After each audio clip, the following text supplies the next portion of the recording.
I'm Bardiya Valizadeh. I'm a co-founder and CTO of DePoly.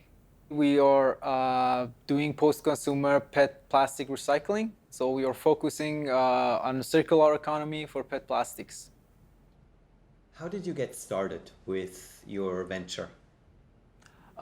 So DePoly specifically, we started with the idea of plastic recycling and what Sam was doing on recycling plastic. And the early days we were talking about how to start a startup, how to build an idea. And I remember talking with her in the lab over the whole issue of plastics.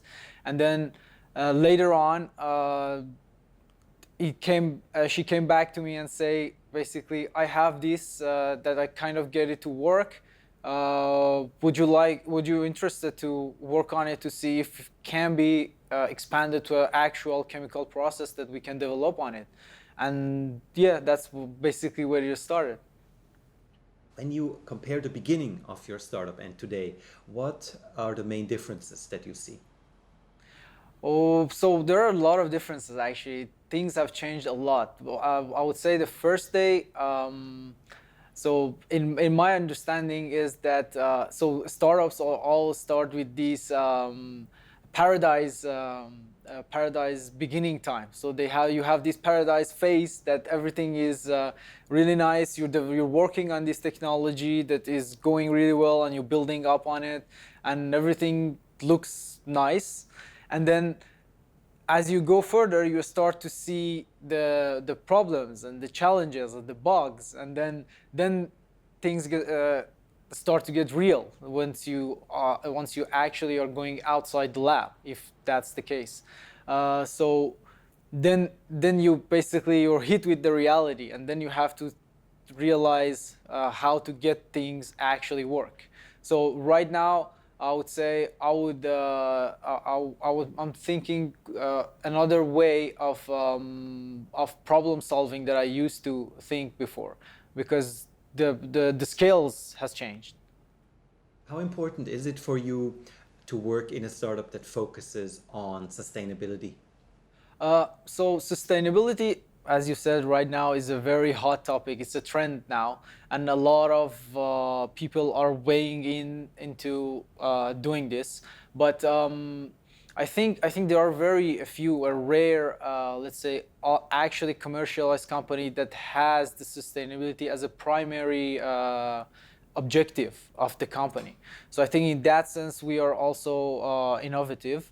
Is something that we have as a core of our company, and we're building on it. And this is our main objective that we're going to hold throughout our journey. The main objective for me was that I wanted to develop, to make an impact that actually does something and actually means something. I can say, and I can, I don't know, in 5 years or 10 years, I can look back and I say, I did this and it had an impact.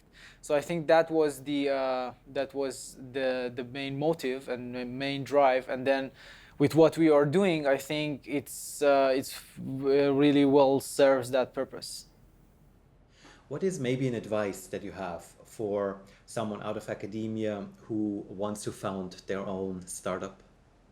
That's a tough question, because each startup is different in nature, and it happens in a different environment.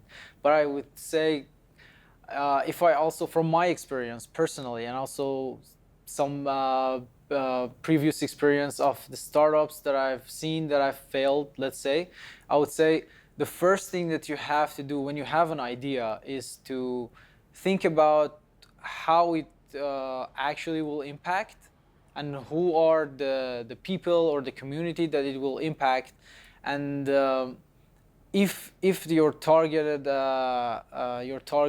value is actually needed. Because there are a lot of startups, there are a lot of great ideas that there's just no market for them at the moment. Maybe right now is not the right time for you to come up with this maybe great idea.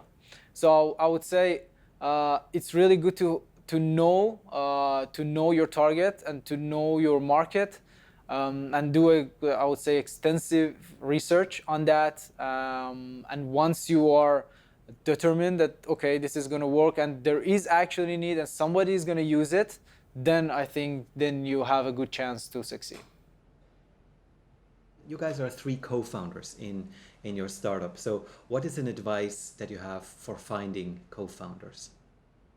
Uh, so I think it's important to for the at least the co-founders who are working basically every single day together, to have a good dynamic of communication. It's the most important thing. At the end of the day, if you cannot communicate well, you cannot go forward. So I think if you need to find the right person or persons that you are comfortable with, that you can communicate easily, and that would be the basically the building block of the startup. What are the main knowledge gaps that you had to bridge when running your startup? Yeah. So yeah, you can always dig up data and look for basically input from people who are experienced, let's say, in the field that you're working. But one of the let's say main thing that you can rely on is the feedback that you can get from actual industry. So I would say go talk to people who are working in the industries. Just tell them, I have this idea and I'm planning to do this. Do you think if I have this hypothetical product, would you buy it? You will get a lot of useful feedbacks. For us, I think the feedback, the nice feedback that we got was, so we were going through, so we had an idea, we developed the technology and everything, and we started applying for grant. And the first grant that we applied was a big one. It was a venture, and we were at the very earliest stage, so we didn't know most of the things that about financials, about the business, and how to actually we can run a business. But we submitted for the grant and we actually won it, and we won the grant prize. So that was a huge boost and a great feedback that we got that now this actually can work. So yeah, you can always get your feedback from different ways. You just have to actually look for it, not live in the dream that you have, you developed because it's your idea. What is the main difference that you found between your expectation of what it's going to be like and actually running your own startup? So this actually goes back to that paradise phase that I said. So often when you talk about startups, the stories that comes up are the success. All the startups that are being unicorn has been unicorn, and those that are being successful raise tons of millions of monies.